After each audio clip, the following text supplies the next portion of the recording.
Preprečevanje in ustavljanje medvrstniškega nasilja. Sodelovanje staršev je ključno.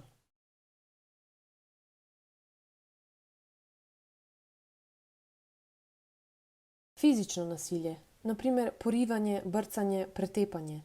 Psihično nasilje, na primer zbadljivke, poniževanje, grožnje, izločanje iz družbe, širjenje govoric.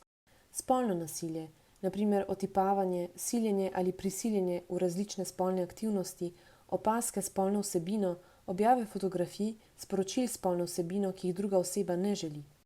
Materialno nasilje, na primer kraje, poškodovanje oblačil, predmetov. Spletno nasilje, na primer širjenje govoric preko spleta ali pošiljanje žaljivih telefonskih sporočil.